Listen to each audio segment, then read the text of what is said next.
Bonjour à tous et bienvenue dans 360. En ce début d'année et pour soutenir de prochaines vidéos, je me suis dit qu'il serait bien de reposer les bases en ce qui concerne les éons. Les éons sont les 4 principales subdivisions de l'histoire de notre planète.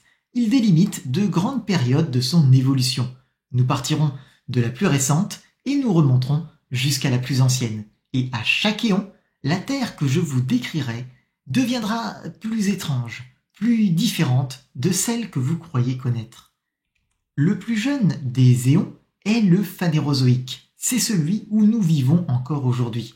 Et il a commencé il y a 539 millions d'années, à l'époque de ce que l'on nomme l'explosion cambrienne. On a longtemps cru que le Cambrien marquait une transformation majeure ayant permis la soudaine apparition des lignées animales qui persistent jusqu'à nos jours. Mais, comme bien souvent avec les hypothèses de changements brutaux, ça s'est avéré faux. Il n'y a pas d'explosion cambrienne au sens où on l'avait imaginé initialement. Le vivant a commencé à se diversifier à une vitesse de plus en plus importante pendant l'éon précédent, surtout pendant sa fin. Et il a continué de se diversifier jusqu'à avoir fait naître toutes les grandes familles d'animaux actuelles à l'Ordovicien, l'âge qui suit le Cambrien. En réalité, l'explosion cambrienne correspond au changement suivant. Les écosystèmes vivants semblent se multiplier, conquérant toutes les mers du globe avec une forte diversification des espèces au sein des groupes préexistants. De plus, les vertébrés et les insectes deviennent abondants, avec leurs squelettes et leurs exosquelettes qui ont l'avantage de bien mieux se fossiliser que les tissus mous qui dominaient jusqu'alors. D'où aussi peut-être l'impression de soudaine apparition de la vie. L'histoire du Phanérozoïque, c'est celle d'une planète désormais complètement dominée par la vie qui y laisse son empreinte un peu partout, d'abord dans les mers, puis ensuite sur les terres. La tectonique des plaques y est plus ou moins celle que nous connaissons et toutes les mécaniques qui façonnent nos environnements sont déjà en place ou en passe de l'être. En bref, c'est la Terre que nous connaissons. Bon, pas vraiment au début avec une vie majoritairement cantonnée dans les océans et éventuellement dans les rivières, avec pour toute vie terrestre des tapis de bactéries et de champignons et peut-être l'occasionnel insecte qui sort de l'eau quelques minutes pour arpenter la plage. Mais dès l'Ordovicien, les premières plantes apparaissent et partent à la conquête des continents, rapidement suivies par les animaux, et la Terre que nous connaissons est bel et bien lancée, elle est bel et bien là.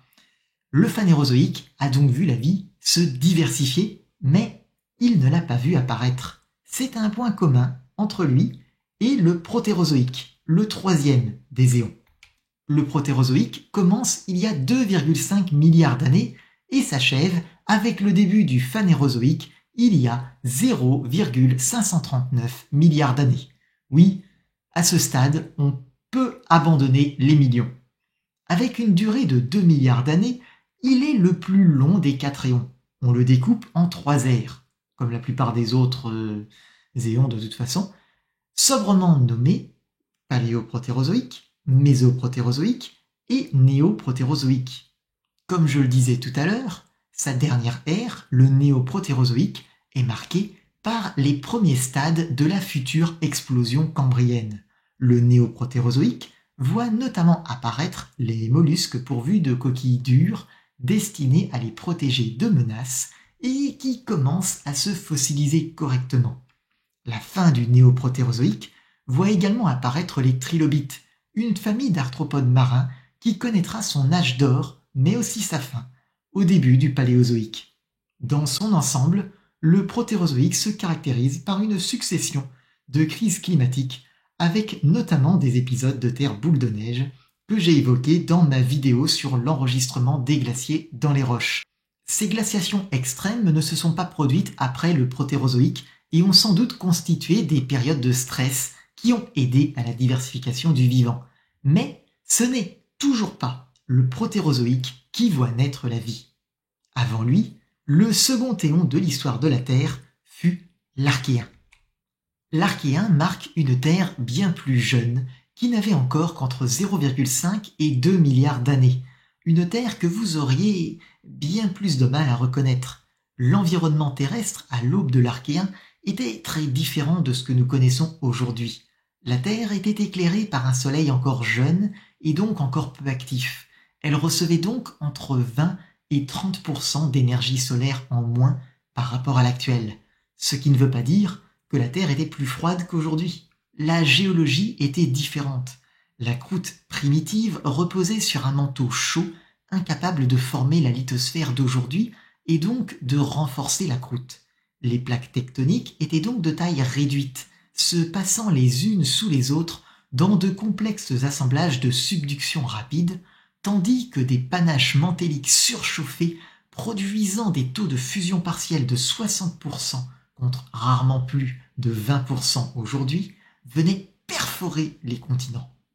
Tout ceci venait du fait que la Terre n'avait pas encore évacué une aussi grande part de la chaleur résiduelle de son accrétion. Elle était donc bien plus chaude. L'atmosphère du début de l'Archéen n'était de plus pas celle que nous connaissons aujourd'hui. Elle ne contenait pas ou très peu d'oxygène, elle était riche en gaz à effet de serre, notamment le CO2, la vapeur d'eau et le méthane, ce dernier étant alors produit par de nombreuses bactéries, comme les plantes produisent aujourd'hui du dioxygène.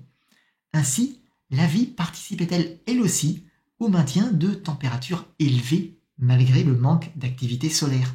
On estime que la température moyenne de l'Archéen est toujours restée entre 0 et 40 degrés Celsius, ce qui n'est pas si éloigné de l'actuel. Les terres émergées étaient rares cependant, et la majeure partie de la planète était recouverte par un océan relativement peu profond, dont les eaux, même si elles reflétaient le ciel bleu, contenaient tant d'ions métalliques, notamment de fer, qu'elles s'en teintaient de rouge ou de vert, selon à quel expert vous le demandez. Mais l'Archéen a vu la Terre changer. L'apparition de la photosynthèse a conduit à l'accumulation d'O2 dans les océans. L'O2 a fait rouiller les ions métalliques, formant les bifs dont j'ai déjà parlé dans la toute première vidéo de cette chaîne. Après quoi, l'O2 a commencé à contaminer l'atmosphère. Les quantités de gaz à effet de serre ont baissé alors que la puissance du Soleil augmentait, et la vie a commencé à conquérir le monde. Des stromatolites et autres tapis bactériens dans les océans, et peut-être même quelques colonies de bactéries tentant tant bien que mal de survivre sur les terres émergées. Quand l'Archéen s'est achevé, la tectonique des plaques s'était également apaisée et la dynamique terrestre ressemblait de plus en plus à celle que nous connaissons aujourd'hui. On comprend donc pourquoi l'Archéen s'est achevé. Mais qu'est-ce qui justifie son début 0,5 milliard d'années après la création de la Terre? Qu'est-ce qui le sépare du premier des éons? L'enregistrement géologique. Le premier des éons est l'Adéen. Il suit la fin de l'accrétion terrestre. Ce monde vous aurait semblé étrange, mortellement hostile. Après quelques millions d'années de refroidissement, la Terre avait désormais une croûte solide. Ses paysages désolés, ses océans toxiques, son atmosphère empoisonnée, riche en gaz à effet de serre, et sa Lune, qui suivait alors une orbite beaucoup plus resserrée autour de la Terre et semblait donc géante depuis sa surface, tout cela vous aurait semblé venir d'un autre monde. Mais pourtant, il s'agit bien de la Terre et à un âge décisif.